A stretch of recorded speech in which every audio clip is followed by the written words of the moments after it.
Welcome back to another episode of Talk Lavish. I'm your co-host, Pam. I'm Anna. And I'm Lila. And we have a wonderful guest joining us in the hot seat today, known for his incredible and outstanding work in the community. He is the founder of BDBC, which is Better Decisions, Better Choices. He is also the co-founder of Mission Samoa, located in Fairfield, California. Please welcome Mr. Clifford Parker. Hello. Hello. It's good to be on. Oh, awesome. It's an honor to have you. Now, for the people that really don't know, we have a special connection with this guest because he's actually our uncle. Mm-hmm. So we're gonna go ahead and get right into it, Uncle. Okay, so can you kind of explain for the record what exactly it is that you do? Well, I am the founder of and operator of two particular nonprofit organizations that we provide reentry services to those on parole, probation, the homeless, and also other marginalized people in the community based off their economic status. That's what I do. Okay. So we are a service provider. Service provider. Okay. So what inspired you to start your nonprofit organization, Better Decisions, Better Choices? Well, there's a lot that really inspired me. But I would say it's twofold for me. I would say it's twofold. Meaning my greatest inspiration is my faith in God. Now, I'm not trying to get too, religious here, but there is a scripture of 1 John 4:8, and I'm gonna paraphrase. It says that God is love, and if you don't love, you don't know God. Mm-hmm. So in other words, what that means to me is if you are holding on to something, I would say that can inspire someone, change the direction of someone's life, and you don't do it, you lack love, right? And what happens is two lives are wasted, yours and the person you are entrusted to serve. So I would say that is one of the biggest things for me. And the second one is just the lack of viable opportunities for those who return home from incarceration. Seeing that there's a great need, that's what inspired me, a great need to just give services and opportunities so people can live and lead productive lives.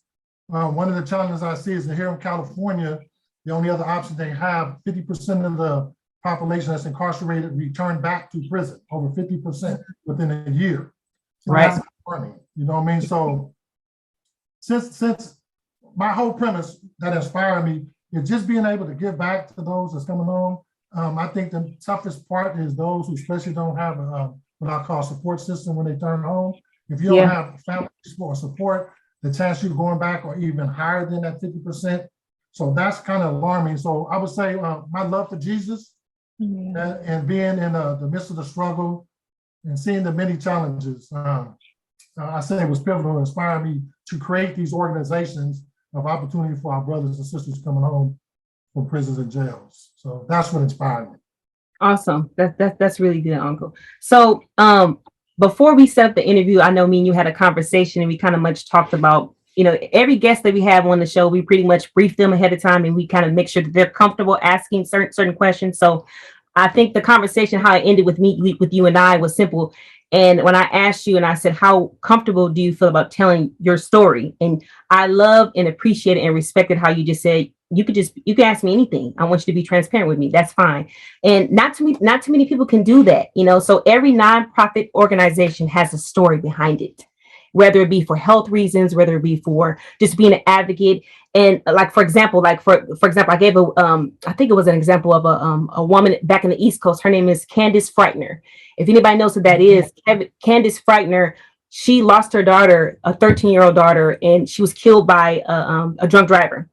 She was so devastated and she never wanted any parent to ever have to go through that again. So basically what she did was she started a nonprofit organization. That was years ago. That nonprofit organization has now spread from the East Coast. There's 16 other chapters that all fall under Mothers Against Drunk Driving. But you see, it started because she had a story. You see what I'm saying? So I just want to say, I really do appreciate and I respect how open and honest and forthcoming you are with telling your story. So I'm going to ask you a question. Okay. It's a rather personal one. But in 1992, you were tried and convicted and sentenced to life in prison. You would later serve 20 years in prison. Okay.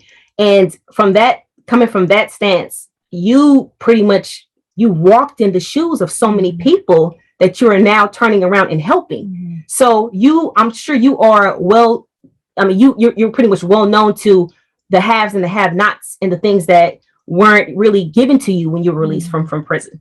So can you recall like at least some of the challenges that you faced upon being released?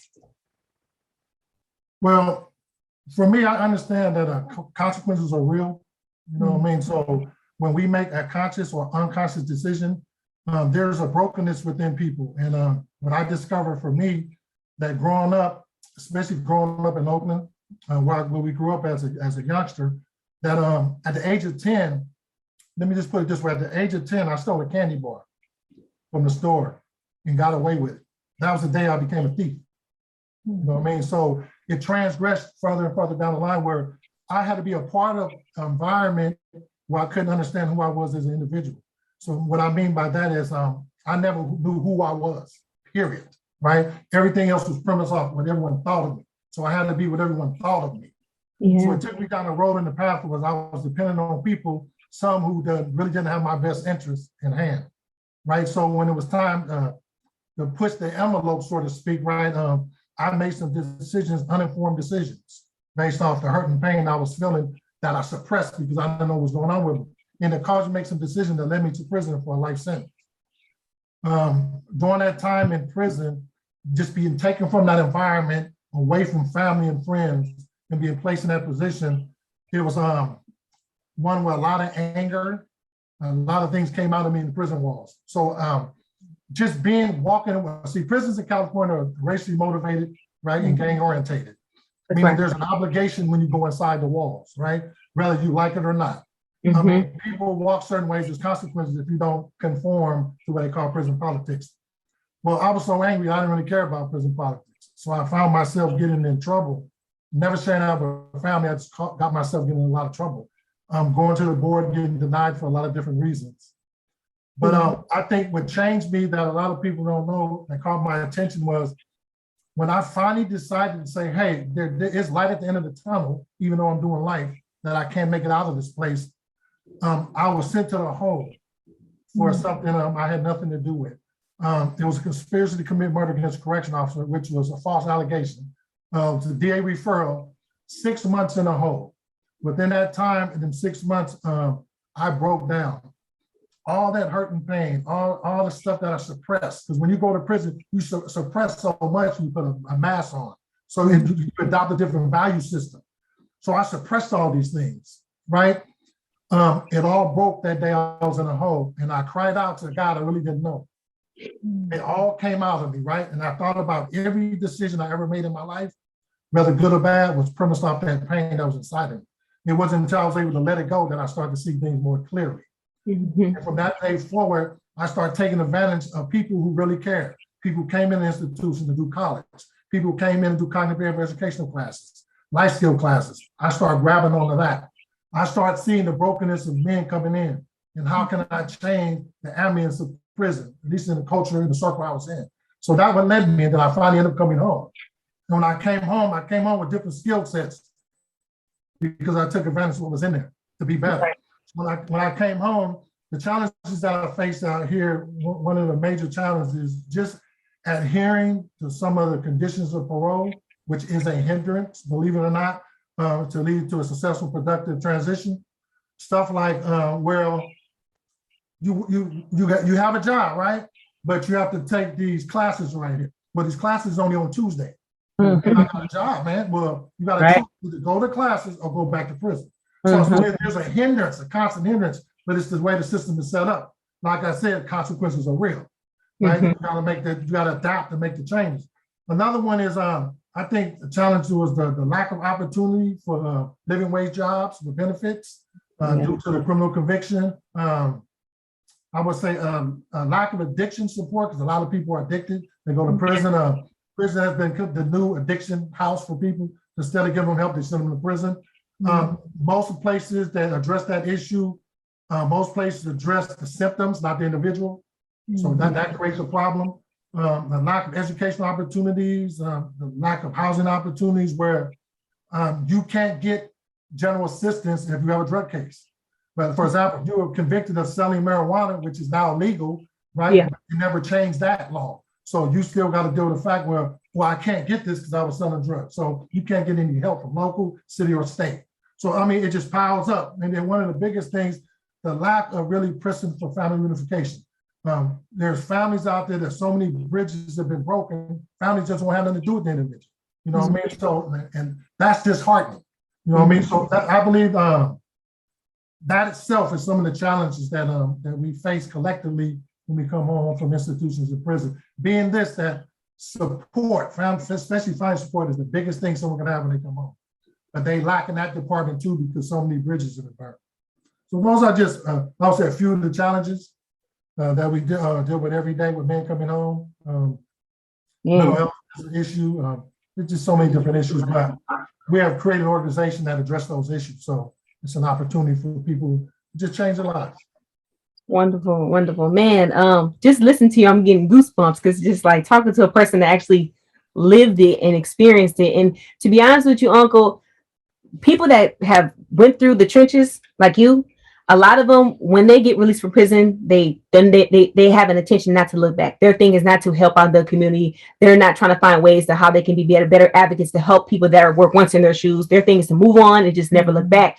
But that says a whole lot about you because it's like, yeah, I went through something that was like pretty much like a life-changing experience. However, but it was during that dark time that I was able to find my purpose. You see what I'm saying? So man, I love that. I love that. So my next question for you is, so your nonprofit, as you mentioned, I checked out the website and there is so many programs. I had to keep scrolling and scrolling. I seen anger management in there. I seen, like you mentioned, the drug abuse. I seen all those things. So based upon the program and your experience working with the other nonprofit, what do you see that people need the most of out of all the programs so far? Well, mainly housing and employment training. It's the Solano County has what is called Housing First Protocol. Okay. You find housing for the person first before you start addressing the issues, in which is that is a hindrance to a degree, because if you're uninfluenced with drugs or alcohol, and I put you in a clean and sober house with other people, it's like cancer. You know what I mean? So what we do is we make sure if someone comes in uninfluenced any type of drugs, they need the housing. We send them to detox first. We have a great relationship with detox. So they'll clean up for 5 days and they'll come back. So I think that the need most for people, I would say, is housing and employment services. But y'all discovered this. You must incorporate cognitive behavioral education, life skills into it, because if you don't, you must incorporate it. Because if you don't, sustaining housing and employment is less likely to be successful. Because if you don't address the core issues, I can give you a job, but if you don't know how to get along, if you don't take job readiness, of course, you don't know how to get along with your employer or your co-workers, how long you think you're gonna have that job? Right. That's true. Yeah, so I think the biggest thing everyone is looking for is just a place. And that's what we created. We created a place where people can come and get the help that they need. But I don't hold hands. That's one thing I do not do. When a man comes, hey, you're gonna do what you gotta do here to make it. We're gonna lay the roadmap out for you, but I'm gonna help you, but I ain't gonna hold your hand. You know what I mean? So we just want men to stand up. There's a standard that has to be met. And the standard I follow is the standard that God has set in place, right? And as long as they stand up to be the men they're supposed to be, they can be better fathers, be better brothers and uncles. But it depends. But, you got to figure out places they come from, their experiences, learned behavior that has to be unlearned. So it's a lot of elements played in it. Yes. But, I believe that God has blessed me enough to create an environment that will be able to give people opportunity to change. Okay. So I have a question. You see me looking down, I'm looking at my notes right here. So starting and maintaining every business or nonprofit, it comes with its challenges, right? So what would you consider to be the foundation that keeps you grounded and having a positive mindset? I know you mentioned God and Jesus earlier, but I wanted to, ask you in another way. Really, honestly, it's really simplistic for me. It's just a desire to see people transition from a place of desolation to a place of purpose. You know what I mean? Just living successful and productive lives, like myself. Right. So that is very simplistic for me. That's the mindset I have. That would drive me because I know it's possible. Because it's everything was probable and possible. I know I've been through it. I was able to get through it. Yes. And I was able to give back and reach back. going into prisons and helping in prison. So I'm able to give back to a degree where it's possible. It's not just probable. Yep. Okay. Okay. Another one is, so can you recall a specific moment or memory where you assisted someone who desperately needed your help and that's when you realized like, this is my calling right here. Can you remember a time where it was a turning point for you? Well, I would say there are many success stories that I've experienced with people, but with every success story, there's also one that's not. You know what I mean? So there was a gentleman, his name was Jason Rose, who parole officer called me. And he called me and reached out to me to help this guy. And when I met this guy, he was a broken man, desperate man, addicted to meth. When I first met him, right? So I knew this parole officer. We were really good, became really good friends through the years, right? So I took the challenge. I took this guy in the program, and I took the challenge personally, to be honest, to help him. I case managed him. I created a strategic treatment plan for the guy, right? So I was really, really doing my best to work with this guy. Within 6 months, watch this, within 6 months, this gentleman, he wasn't using anymore, right? He had a job, so he was actually doing really, really well. He was able to build a relationship back with his mother, right? So it was that final unification piece, right? His mother trusted him. Now he was working on the exit plan. The exit plan was him, and he was about maybe 2 months away from exit plan to transition to his mother's house, right? So everything was coming together. 1 month before he was to graduate and exit, he came to me and he said he wanted to get a car. I advised him that getting a car wasn't a good idea right now. I just told him, and he said, why is that? And I said, just stick seeing your sponsor, right? And just commute to work with the guys like you've been doing, right? He chose the car over the program. So he took off, he went to his mother. His mother inspired him to, hey, you need to go back and complete what you started. Clifford's been working with you hand in hand. Go back to the program. Well, he chose not to. He went to go hang out with the people of old.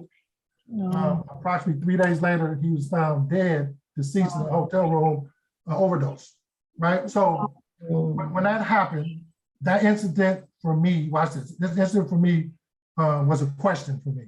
Is this something I still want to do? Do I still want to push forward and get this done? So watch this. So after that happened, a week later, I went to this program that I go to once a week to deal with the juveniles, right? So just hold on, I'm gonna get to the end of the story, right? So I went to deal with these juveniles, right? So at a police department in Vacaville, California. And it was a 10-year-old, a counselor there brought this 10-year-old girl, right? She was abused and molested by her family, right? Her uncles. She was only 10 years old. She was very introverted, wasn't talking. And so I remember that day clearly. I shared on an acronym, a YARD, right? YARD, an acronym means your attitude reflects your decisions. That's the acronym. And I talked about 3 yards. 3 yards I talked about was a prison yard, right? A schoolyard and a graveyard. I remember sharing these things with her. Well, when she left, she was in foster care, right? Her counselor called me and said, hey, we don't know what you said that and encouraged this young 10-year-old, but she wants to come back and talk to you. I was at a crossroad. The whole time I've been out, that was the first time I was scared to death. What am I going to say to this young girl? I don't want to fail her. What am I going to do to talk? So she ended up coming back, and I sat there and I just listened to her. Right? She told me a story, and it made me angry because of things that happened to her. But anyhow, when she ended up leaving, that following week again, her counselor called me and she said that her coming to listen to me, she has opened up to everybody, right? She's not really that introverted anymore. And now they found placement for her, right? Foster care. They went to place her with her grandmother. Her grandmother was Jason's mother. Wow. And Jason's mother, it was Jason's mother, Jason, and I never knew that, right? So he placed her with him. He placed his daughter in a place so she can get protected, right? That right there was the one thing that gave me confirmation that, hey, this is what I'm supposed to be doing. That's right. You know, because it came full circle. And to see this young little girl go back to her grandmother's. And I never knew when she said that she got foster care and went to her grandmother. I said, that's great. She went to family. But when I found out that was Jason's mother and that was Jason's 10-year-old daughter, I started questioning things like, what could have I done different with Jason? You know, so he could have been that father. But despite him being addicted, despite him doing the things, going in and out of prisons and jails, he still made a decision to protect his daughter. Yes. His family members. So I would say that's that one moment that I can think back, many moments, one moment I can think back, because I was at a crossroad at that time. If I want to continue to do this, I put hard work and effort into this one gentleman. And he decided to go off and, you know, drugs took his life. But seeing his daughter, and she's doing well now. She's maybe about 18, 19 now. Wow. She asks questions. She calls once in a while, asks questions about her dad. You know, and I'm always transparent with her. Yeah, I would say that was that moment. That's amazing. That's amazing. Wow. That's that really is amazing. I was like try my best not to, you know, get too emotional, but that's huge, Uncle Cliff. Man, you out here doing it, and it's just like you on fire doing what you got to do, and I respect the fact because that's my foundation is with the Lord too. You know, I mean, we all make mistakes, whatever, but we all know that we always stay strapped with backup. You know, and 100%. And so I'm all for it when you especially when you speak on about just your foundation being in God. You know that's your backup 100%. Ain't that crazy how sometimes life we have plans, right? We make all these plans in life, right? We got all these tremendous plans, and you know it's been said that God laughs at our plans, right? Because in the meantime, we got everything going on. This is what we're about to do, and God like, okay, we gonna see. So in life, we just like to take those little shortcuts. We take all these detours. We take all these. Oh, let's go let's take this route this way. And then all along, it's like at the end of the road, you can see God at the end, like, surprise. Right. Now I done told you once before. Yeah, like this is not the plan I have for you. Right. So, man, I mean, like I mentioned earlier, it's amazing how I hear about stories like yours, where people had to go through a very dark time, but it was during that dark time that they find their purpose, they find their passion. And to me, man, I respect that. I respect that. So. It's interesting that we know the wisest man in the Word of God, we know was Solomon. And at the end of the day, in Ecclesiastes, he said that the final matter, he said this was the final matter, fear God and follow his commandments. All that he had, right, Solomon, all that he had as an individual, at the end of the day, he said, fear the Lord and follow his commandments. So at the end of the day, that's what it's all about. That's right. To work for him, right? And I'm not a religious fanatic, and I'm a spiritual individual that know what he's done for me. Yes. So, and the work that he's done within me. So I know I have to give that back in any way I can to a population that was once broken like me. I have this strong desire for men to just stand up. Yes. And right now there's been a push that's want to silence men and push them to places that they're not used to being. That's true. But it's fear, you know what I mean? So we know the acronym of fear, right? You face everything and run, or face everything and rise. And I choose to rise. That's true. That's true. Wonderful. Well, it was awesome having you as a guest, Uncle. I really appreciate it. Man, that's wonderful. She has one more question she wants to ask you. Okay. Yeah, so last question. We're gonna let you go. Okay, so where do you hope to see your organization in 5 years? I choose to live in moments instead of 24 hours is too long for me, so I just live in moments. So Okay, shoot. So, in 5 years, I say stronger, more powerful, more effective in resources, spread into the multiple counties and prisons. Yeah. You know, just being the premier cognitive education reentry program on planet Earth. You know what I mean? That's why I believe that just being the greatest challenge to reach there is, of course, resources, right? So one of the biggest things I advocate for is resources through county, state, local. I've been successful to some degree, but just being able to continue to reach out to different resources so I can take this to a whole other level, then I know that God needs me to take it to. There is some broken people, and we live in a broken time with some really broken people, and my heart goes out to them because I remember the brokenness I once was. Yeah. My heart cried for help, but I couldn't fight. Yeah, but so and I know we're going to end this soon, so I just want to say this one thing. One of the things I premise everything on is this. I believe preparation plus opportunity equals success. I believe if you prepare when the opportunity comes, you will be successful. The problem is when I think of the word poor, right? Think of the word poor. Okay. And poor is an acronym means pass on opportunities repeatedly. And I think this is what we need to get the cycle they need to get these men out of.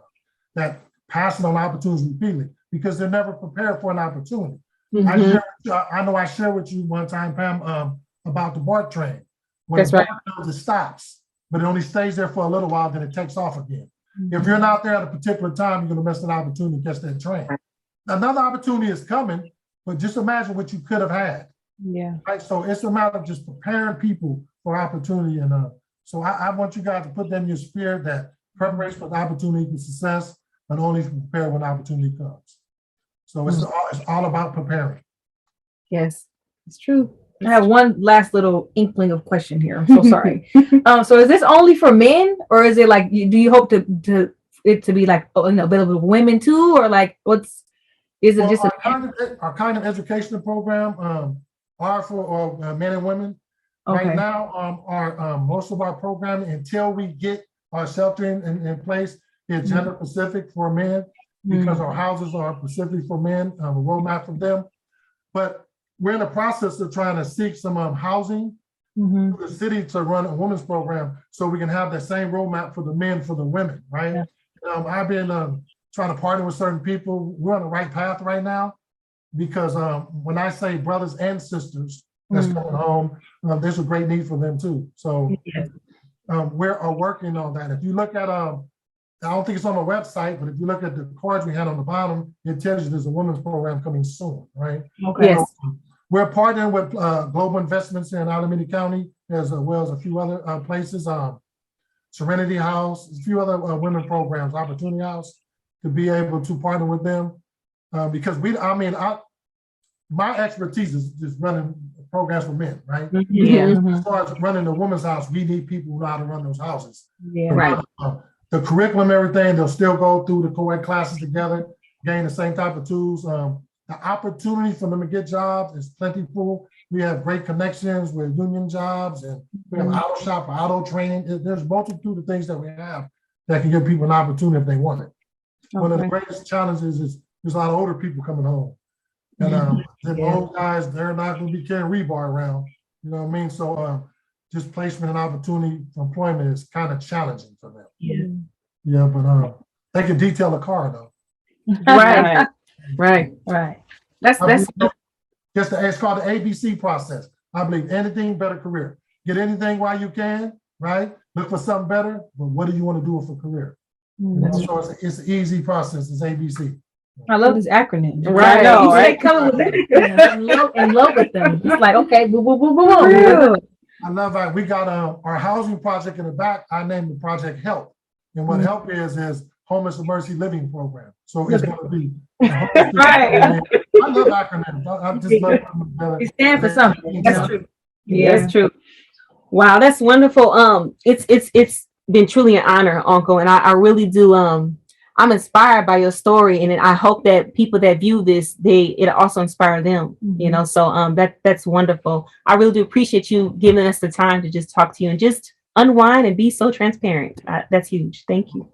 And I'm just so proud of y'all. Y'all just don't know. You guys inspire me because you got to remember. I deal with a lot of young women coming out of juveniles and women come out of prisons, and to see you, young, beautiful women, just doing the work you do, and know that I can brag and say that's my nieces. That's inspiring. I told a whole bunch of people, hey, I'm getting interviewed on Talking Lavish. You know, I said, I'm being elaborate. I said, I'm gonna be kicking in the sauce tonight, right? So I'm just sharing with people this stuff, and just super excited. When you ask me, I know you talk to your mom, and you said, well, you think Uncle do it? You know, anytime. You know, you guys need me for anything, I'm always a phone call away. Love you. Okay. Thank you so much, on Cliffs. But just for say if people want to actually go check out your website, can you tell us what the website is for the views? We can put it down in our description box so they can find you. Oh yes, bdbcservices.org. Or you can email us at bdbc@yahoo.com. It's very simple. Okay. Everything you need to know what we're doing, the challenges, our vision, it's right there on that website. I'm still working on it. You know, I'm not one of them IT type of guys, but That's okay. I'm just trying to make it as friendly as possible to navigate. So when you need a service, don't hesitate to just chime in and call us. You can email us. We have a phone number there. You can come visit us. You know, so yeah, we're just there to help. I'm just there to give a helping hand to anyone that needs help. There's a marginalized community out there, right? Yes. And they're struggling based on economic status. You know, they just don't have what it takes to make ends meet. Yeah. I have an avenue for them. I know some people, you know. Come on over here. Come on down. Okay, Uncle. It was like I said, it was such an honor. But hopefully we can connect next time, and you know, maybe come down and pitch in and do something, or you know, donate. We have to connect sometime soon. We have to. Absolutely, absolutely. It's about partnership. That's one of the things I'm trying to push now with the city of Fairfield. That we have all these providers, and I'm trying to find out who does something the best. Yeah. Because what happens with funding with a lot of organizations that everybody want a piece of the pie. But watch it. If you're good at housing and you're good at job skills, why are job skills getting part of the housing money? Right. That's true. Why is housing getting part of the job money? Hey, do what's do best. Let's collaborate, partner. You get all you need to run your program, and you get all what you need to run your program. We come together, and when we come together, we have a program that works. Yeah. And with the resources. So there's challenges, a lot of challenges, both on the city level, the state level, and the federal level. I never thought I'd be in politics, but I am dealing with city council. Never thought I'd be writing writs and grants and managing grants, but you have to do new things if you want to do new things. You know? Yep, that's true. That's true. All right. Thank you so much. Uncle. Thank you for joining another episode of Talk Lavish. Until next time. Bye. Bye.